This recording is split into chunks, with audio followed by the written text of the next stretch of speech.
No deserto das incompreensões, o amor de Deus a nos chamar, a nos levantar das lutas humanas e enxugar lágrimas de um mundo afã. Em Damasco um portal de luz, o inovidável tecelão vai se encantar com a visão celeste, se curvar ante o seu mestre, se ofuscar com a luz amiga. Olá, hoje nós vamos refletir sobre a questão de perdoar as ofensas. Esse perdão, Paulo, o apóstolo, ele traz uma mensagem em o Evangelho segundo o Espiritismo, no capítulo 10, item 15, que em relação ao perdão, ele nos aconselha que perdoar aos inimigos é pedir perdão para si próprio. Perdoar aos amigos é dar-lhes uma prova de amizade.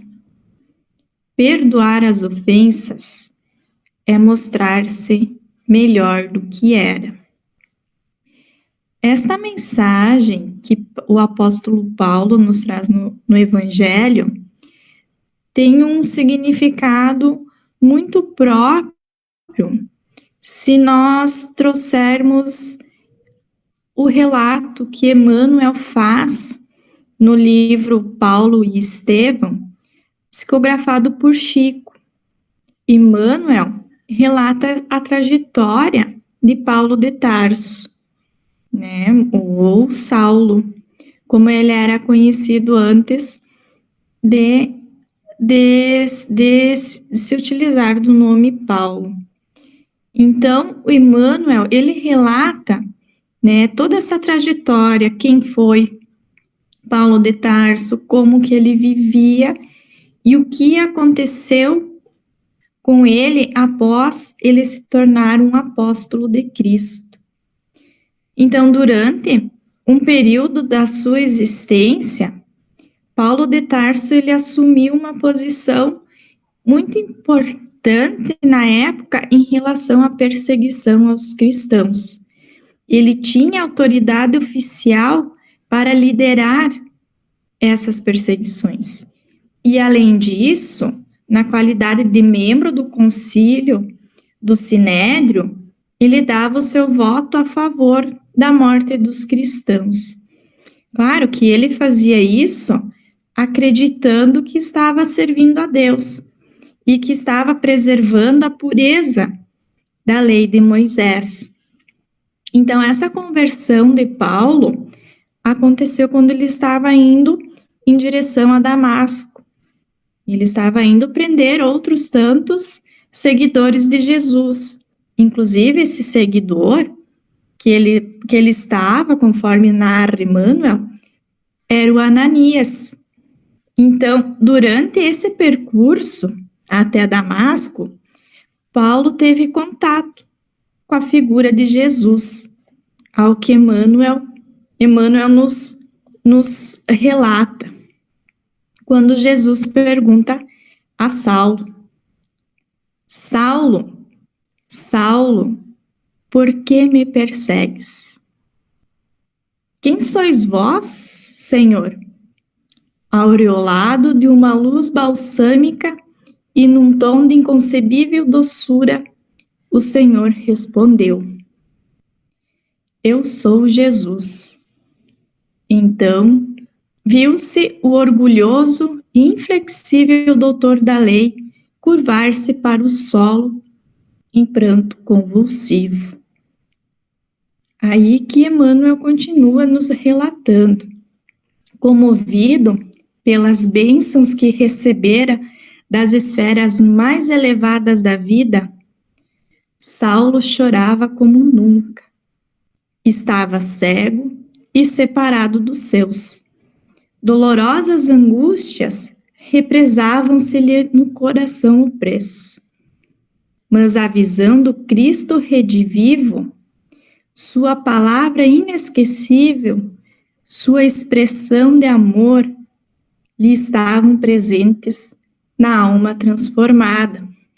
Aí então, após esse contato que Saulo teve com Jesus, ao qual para ele, que ele considerava como mentira ao fato de alguém ressuscitar, ressurgir, e aí ele teve a certeza que sim, que Jesus continuava vivo, e toda essa experiência que ele teve, com essa energia, com essa expressão de amor, tocou ele profundamente, ao qual ele decidiu seguir os ensinos de Cristo.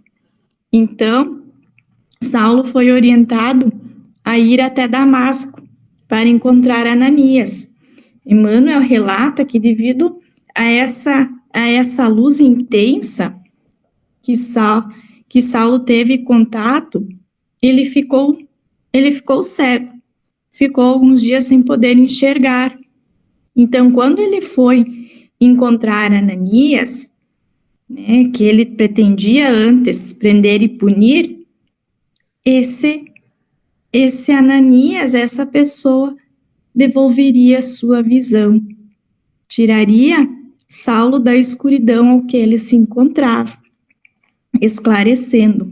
Então, quando Paulo nos aconselha no Evangelho segundo o Espiritismo de perdoar aos inimigos, é também pedir perdão para si próprio, porque ele também, durante a sua existência, necessitou desse perdão. Então, perdoar aos amigos é dar uma prova dessa amizade, porque ele também precisou ser perdoado pelos amigos.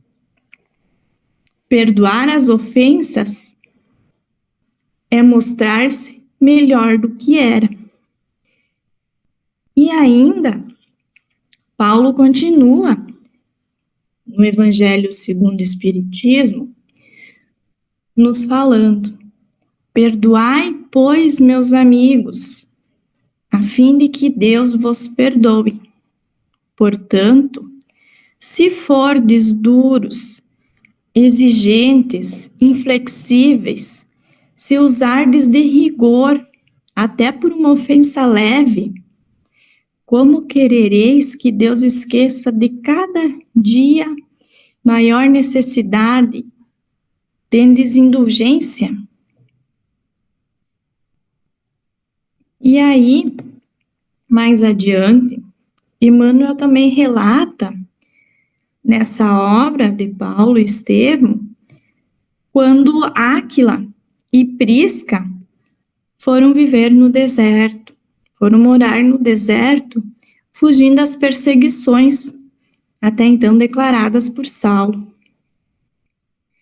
Então, após a sua conversão, Saulo foi conviver com Áquila e Prisca no deserto.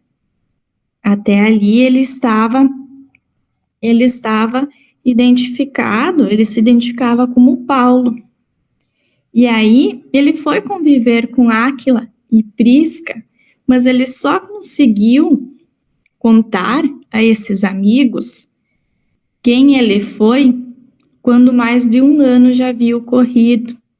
Então, quando mais de 1 ano Paulo conviveu com Áquila e Prisca, ele conseguiu contar quem ele foi. E aí, conforme nos narra Emmanuel, Saulo contando, né, a eles, Saulo diz o seguinte: Áquila, muita vez na solidão do nosso trabalho, tenho pensado na enormidade do mal que te causou o doutor de Tarso. Que farias se um dia te visse repentinamente em face do verdugo? E aí Áquila responde: procuraria estimar nele um irmão. E tu, Prisca, seria a ótima ocasião para testemunhar o amor que Jesus exemplificou em suas lições divinas. E aí, Saulo continua: meus amigos, sob a inspiração do Senhor, é justo confessarmos-nos uns aos outros. Minhas mãos, calejadas no trabalho, meu esforço por bem aprender as virtudes da fé, que ambos têm exemplificado a meus olhos, devem ser um atestado da minha renovação espiritual. Sou Saulo de Tarso, o sanhoso perseguidor, transformado em servo penitente. Se muito errei, hoje muito necessito. Na sua misericórdia, Jesus rasgou a túnica miserável das minhas ilusões. Os sofrimentos regeneradores chegaram-me ao coração, lavando com lágrimas dolorosas. Perdi tudo o que significava honrarias e valores do mundo, por tomar a cruz salvadora e seguir o Mestre na trilha da redenção espiritual. É verdade que ainda não pude abraçar-me ao madeiro das lutas construtivas e santificantes, mas persevero no esforço de negar-me a mim mesmo, desprezando o passado de iniquidade para merecer a cruz da minha ascese para Deus. Não duvideis da minha palavra. Assumo a responsabilidade dos meus tristes feitos. Perdoe-me, porém, levando em conta a minha ignorância criminosa. O tecelão e a esposa compreenderam que as lágrimas lhe sufocavam a voz. Como tolhido por singular emoção, Saulo começou a chorar convulsivamente. Áquila aproximou-se e abraçou.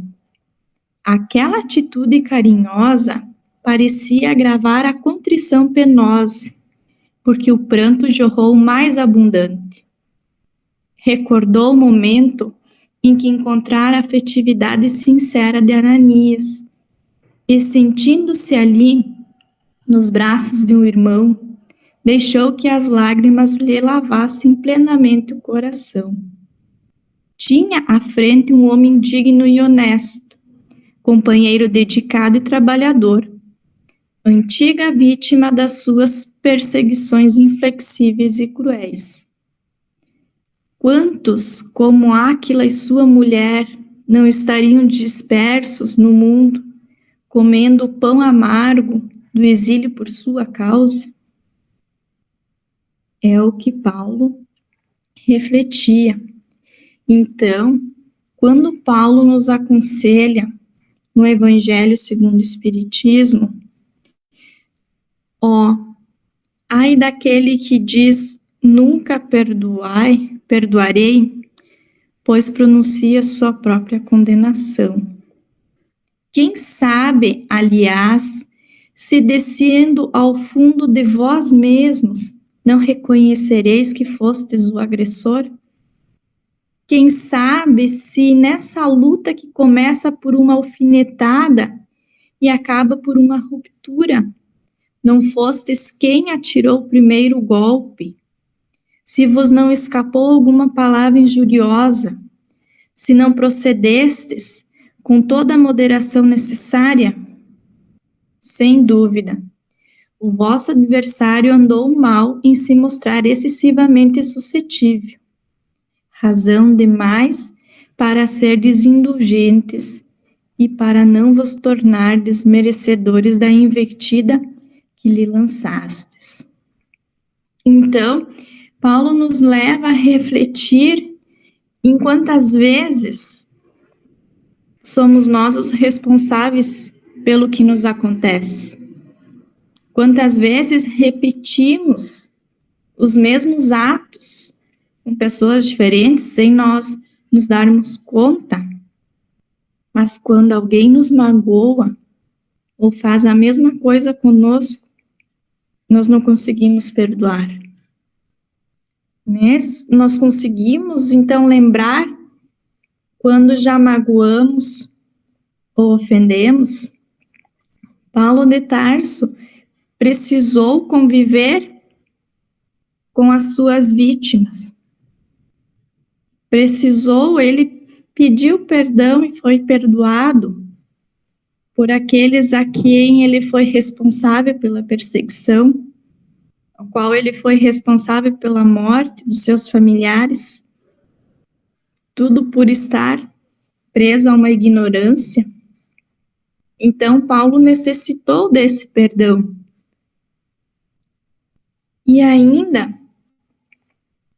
nós conseguimos nos reconciliar com esses ao qual nós ofendemos, fomos os agressores. Então, Paulo, ele não teve que apenas se reconciliar com Áquila e Prisca, mas também com tantos outros, como Emmanuel nos relata no decorrer do livro, né? Por atos que Paulo, ele estava ciente que praticou. Mas e quando nós precisamos nos reconciliar devido aos nossos atos de reencarnações anteriores? Será que nós sempre somos vítimas das ofensas? Paulo recordava do que tinha feito. Precisou pedir o perdão durante essa existência ainda, em que ele tanto causou mal. Mas e nós, quando passamos por uma determinada situação, que é em relação às nossas encarnações anteriores? É um resgate para nós. E aí Paulo continua a sua mensagem no Evangelho segundo o Espiritismo. Admitamos que em dada circunstância fostes realmente ofendido. Quem dirá que não envenenastes as coisas por meio de represálias e que não fizestes que não fizeste degenerasse em querela grave o que houvera podido cair facilmente no ouvido? Se de vós dependia impedir as consequências do fato e não as impedistes, sois culpados. Admitamos finalmente que de nenhuma censura vos reconheceis merecedores. Mostrai-vos clementes e com isso só fareis que o vosso mérito cresça. E ainda ele continua. Há, porém, duas maneiras bem diferentes de perdoar. Há o perdão dos lábios e o perdão do coração. Muitas pessoas dizem, com referência ao seu adversário, eu lhe perdoo, mas interiormente alegram-se com o mal que lhe advém, comentando que ele tem o que merece. E quantos não dizem, perdoo, e acrescentam, mas não me reconciliarei nunca. Não quero tornar a vê-lo em toda a minha vida. Será esse o perdão segundo o Evangelho? Não. O perdão verdadeiro, o perdão cristão, é aquele que lança um véu sobre o passado. Esse véu não é especificamente o esquecer, o não lembrar, mas sim o véu que não nos faz recordar e repetir todas as vezes. Ah, lembra o que você me fez? Então, esse perdão, o perdão de esquecer as ofensas, o perdão do coração, é o único que vos será levado em conta. visto que Deus não se satisfaz com as aparências. Ele sonda o recesso do coração e os mais secretos pensamentos. Aí Paulo encerra sua mensagem nos dizendo: ninguém se lhe impõe por meio de vãs palavras e de simulacros.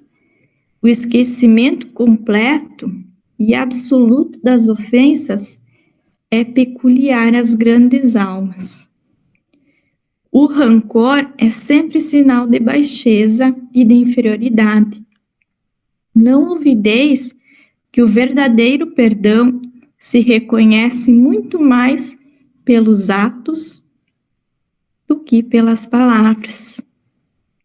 Então, essa mensagem de Paulo, o apóstolo Paulo, que nos trouxe no Evangelho segundo o Espiritismo, nada mais foi do que em concordância ao que ele experienciou, conforme nos narrou, no livro Paulo e Estevão, ditado pelo Espírito Emmanuel ao Chico Xavier. Então, essa questão do perdão nada mais foi do que Paulo precisou experienciar, precisou pedir, aceitou, depois as vicissitudes que ele passou, ele teve que experienciar tudo o que ele causou aos seus irmãos, e ele estava ciente disso. Nós, nessa reencarnação, não recordamos o mal que podemos ter feito em nossas vidas passadas. Muitas vezes não lembramos nem as atitudes que fizemos aqui nessa. Então, por que não perdoar? Era essa a mensagem que tínhamos para hoje. No deserto das incompreensões, o amor de Deus a nos chamar, a nos levantar das lutas humanas e enxugar lágrimas de um mundo afã.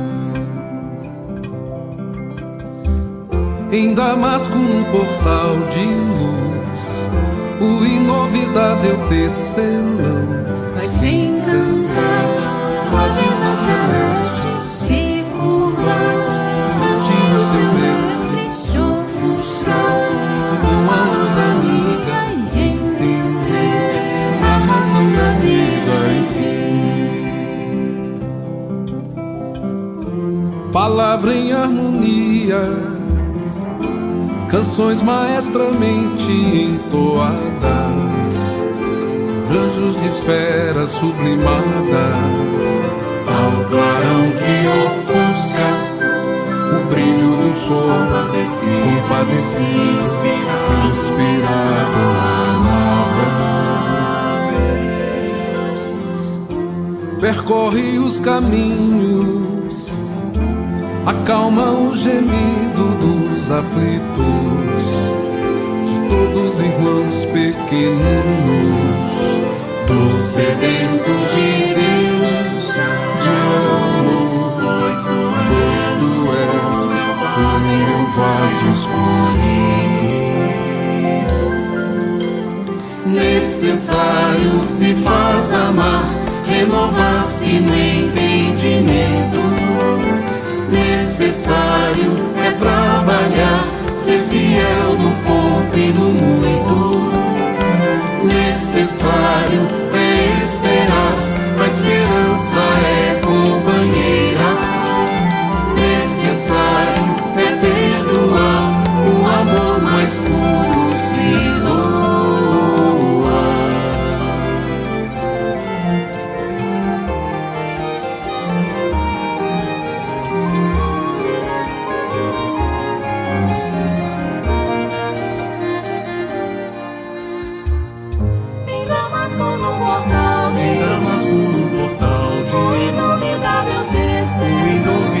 Se encantar, tua visão celeste se curvar ante o seu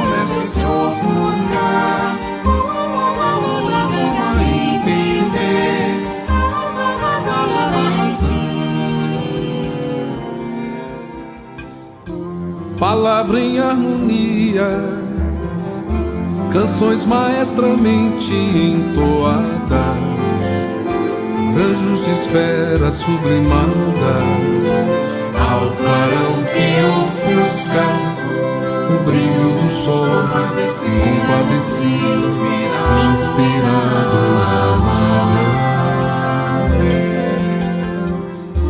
Percorre os caminhos, acalma o gemido dos aflitos, de todos os irmãos pequeninos, dos sedentos de Deus, de amor, pois tu és o meu vaso escolhido.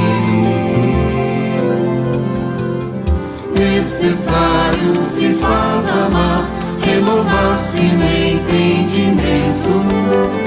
Necessário é trabalhar, ser fiel no pouco e no muito.